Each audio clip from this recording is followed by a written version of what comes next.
Michigan had a very disappointing end to their 2020 season with the way that they played against TCU, but it does not mean that they can't replicate their success by going undefeated in the regular season this upcoming season in 2023. And a big reason why, if that does happen, is because they bring back so much talent across the board.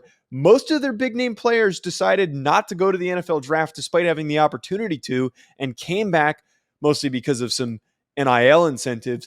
But the returning of guys like Blake Corum and Zach Zinter are going to set them up for dominance in the Big Ten once again.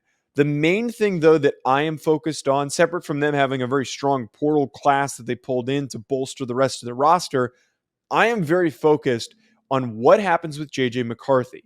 He showed us a lot of positive signs. He was a bit shaky in various games throughout the season, especially the way that he played against Illinois, and he didn't have the best showing against TCU. But the bright spots that we got from him, the way that he played against Ohio State, shows that he has that in him. He's got that dog in him. He's got that juice to be a top 5 quarterback in all of college football. And as we've seen in the past, guys that have the talent, that show flashes of it, will develop, and then in their final season as a starter, will take that next step. It doesn't happen every time, but I have faith that JJ McCarthy is going to do it, especially on a team that has been so offensively successful, and most importantly, has a dominant run game led by Corum and Donovan Edwards that is going to help him take the pressure off of what the expectations are for him to do. This isn't going to be like Bryce Young having to go out there and do everything, who was overwhelmed at times and wasn't able to play up to what we would hope he could do and against teams like LSU and Tennessee. He couldn't win them that football game because everyone else wasn't helping him.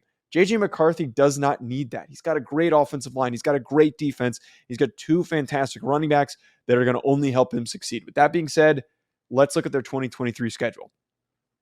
Now, this is a spoiler alert.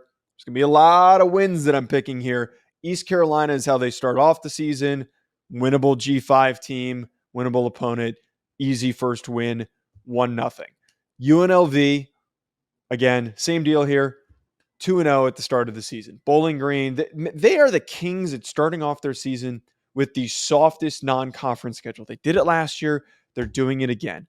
3 straight wins to start the season 3-0. It'd be nice, by the way, if Michigan maybe put an early test in there to maybe help them get prepared for later in the season when they have to play difficult opponents, but it is what it is. Again, favorable schedule, 3-0. Rutgers, what do you know? Wonderful timing that they're playing one of the worst teams in the Big Ten. 4-0 to start the season. They play Rutgers at home.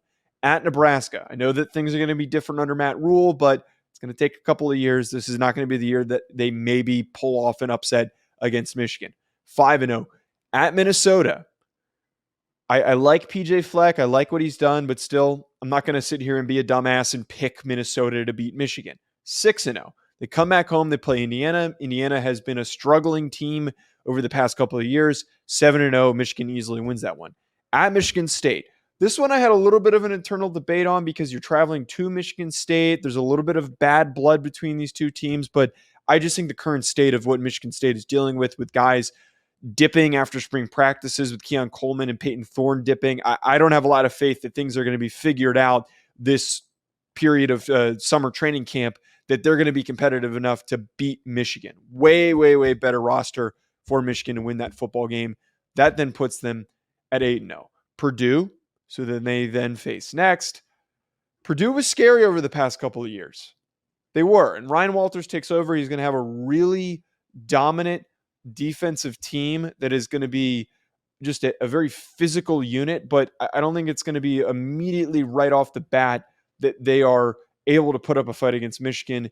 That then places them at 9-0 at Penn State. Now, this was the other one that I had legit pause for. Traveling to Michigan State. I don't know what the kickoff time is expected to be.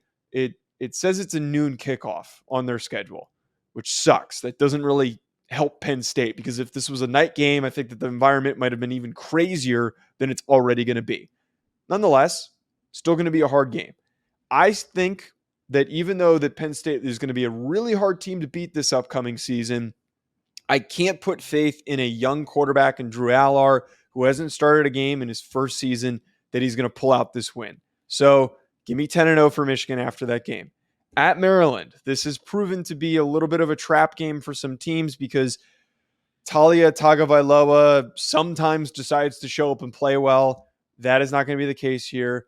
11-0. And then lastly, they get the benefit of playing Ohio State at home after they beat them last year. All the momentum is in Michigan's favor for this rivalry. Now, as much as I want to give Michigan one loss here so that I can't seem like a dumbass for picking them to go undefeated and then people pulling the receipts and saying, oh, you picked them to go undefeated. It's truly a risky move to put faith in a team that is a brand new quarterback that we haven't seen at all. I don't know what Kyle McCord is going to be like, assuming that he is the guy, which it seems like he is going to be the guy. I don't know who he is.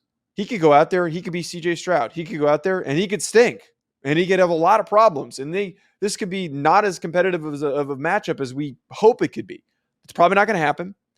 But I do think that Michigan wins this game and that they're going to go undefeated again. It's not a hot take to sit here and say that Michigan, after they did it last year with practically the same roster, doesn't go undefeated in 2023. If you disagree, drop a comment below. Let me know what games I'm wrong on, or maybe if you agree with me, let me know where you agree. We'll be back. I just want to tell you folks about an exciting new partnership that we have with this channel with Underdog Fantasy. Ever since I joined, I've been having so much fun. There are so many different exciting games that make watching games during the offseason more exciting. I'm not the biggest basketball fan, but it has made it way more entertaining since I found Underdog Fantasy. And my favorite game to play so far, which I think you should try out, is Pick'em. It is so easy to play. Just pick higher or lower on your favorite player's stats, and you can win up to 20 times your money in a single night. Underdog keeps it simple. With their easy-to-use website and mobile apps, pick between 2 and 5 players to fill out your pick'em slip, get every pick right, and take home some cold hard cash. Use code HACK, H-A-C-K, HACK, like the name of this channel. Use code HACK to get your first deposit doubled up to $100 by Underdog. Go sign up. You won't regret it. You're going to have a blast. Check out Underdog Fantasy. I also want to tell you folks about our other recurring sponsor that we have on this channel, that being BetOnline, betonline.ag, which is all the updated odds, news, and anything for sports betting. It's my go-to source for when I want to be betting specifically on games. I love betting on college basketball or the NBA, especially, again, during the offseason. Always looking for more fun ways to be focused in on some of these other sports. It's betonline.ag and use promo code BELIEVE50. It's promo code BELIEVE50. To get 50% welcome bonus on your first deposit. Bet online, where the game starts.